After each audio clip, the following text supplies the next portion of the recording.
Ciao a tutti ragazzi, qui Narquiz, benvenuti in questo nuovo video tutorial. Oggi vi spiegherò come è possibile modificare la grafica delle linee di sezione. Nello specifico vi mostrerò, dato una certa disposizione in pianta del vostro progetto, vi spiegherò come è possibile modificare la grafica di questi elementi qui, delle linee di sezione. È un tema che a lungo mi ha tormentato all'inizio quando mi sono avvicinato a Revit e finalmente posso dire di saperlo padroneggiare. Oggi vi svelerò in maniera molto semplice come è possibile modificare le estremità delle vostre linee di sezione per dargli una grafica più accattivante, ecco, anche se quelle di default di Revit sono già più o meno accettabili.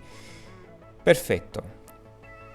Prima di continuare però vi chiedo di iscrivervi al canale nel caso in cui non l'abbiate ancora fatto e di attivare l'avviso di notifica per restare aggiornati su tutti i nuovi contenuti. Perfetto ragazzi.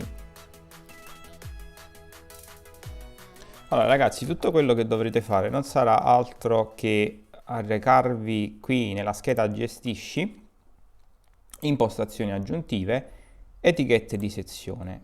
Vi si aprirà questa finestra di proprietà del tipo in cui potrete essenzialmente cambiare l'estremità della vostra linea di sezione. Di default, diciamo, abbiamo soltanto due simboli, freccia 1 e freccia 2, che sono quelli che vedete qui all'interno del vostro spazio di lavoro. Quello che andremo a fare sarà chiudere questa finestra, recarvi qui nella scheda File,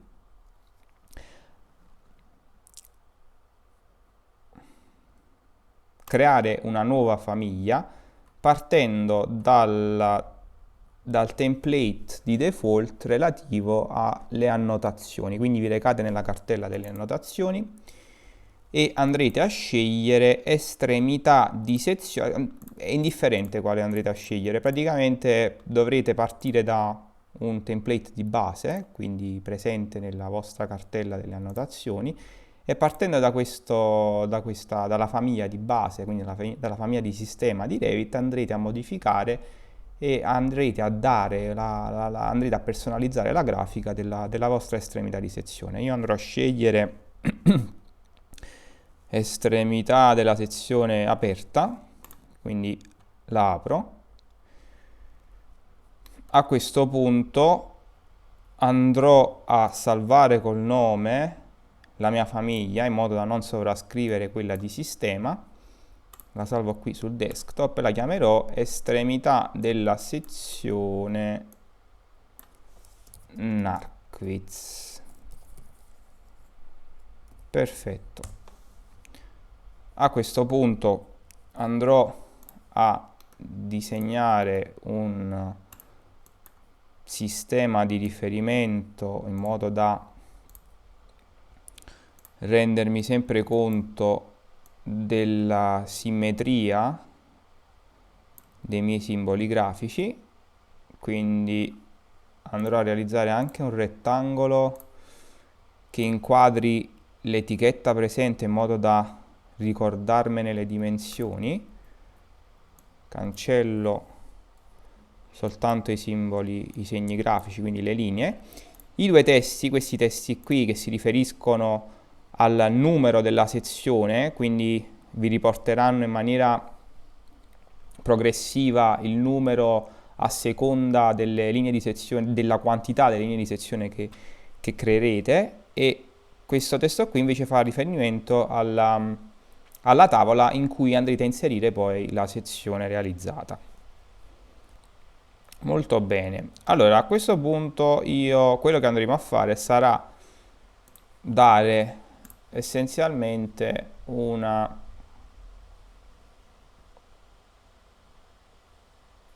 disegno personalizzato alla vostra estremità. Io realizzerò vediamo un po' cosa ci offre Revit. Gestisci, vista crea. Andrò a inserire una campitura e nello specifico andrò a realizzare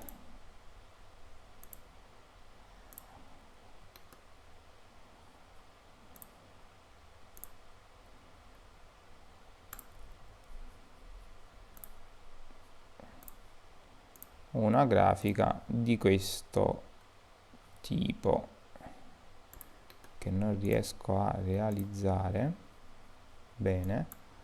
Andremo a variare la scala di questo elemento. Perfetto. A questo punto cancellerò questo segmento qui. Ok, campitura con riferimento solido, perfetto. Il numero della mia sezione lo riporteremo qui e il numero della tavola verrà disposto qui. Cancello i miei riferimenti grafici.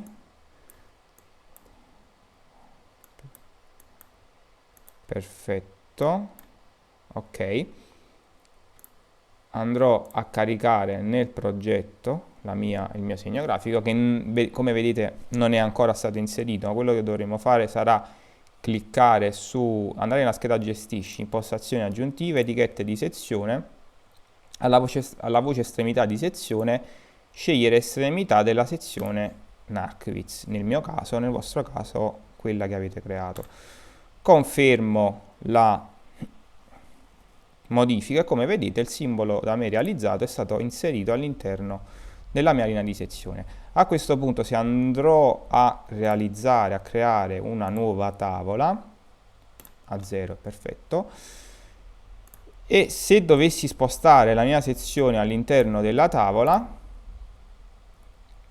e ritornare indietro all'area di lavoro, come vedrete il mio simbolo grafico riporterà il numero della linea, cioè il numero della sezione, in questo caso 1 perché è l'unica sezione che ho all'interno del progetto, e il nome della tavola che è riportato qui sotto nel cartiglio. Dov'è? Dov'è? Attenzione, tavola. Ah, ecco qui, sono all'interno della tavola, sì, ecco qui. Tavola A101 riportato anche al di sotto del mio simbolo grafico, dell'estremità di sezione. Perfetto ragazzi, questo è tutto. Adesso potrete modificare la grafica delle vostre linee di sezione per dargli un aspetto più accattivante, più professionale. Spero che il tutorial vi sia piaciuto e se così è stato, allora vi prego di mettere un mi piace al video e di iscrivervi al canale. Ciao!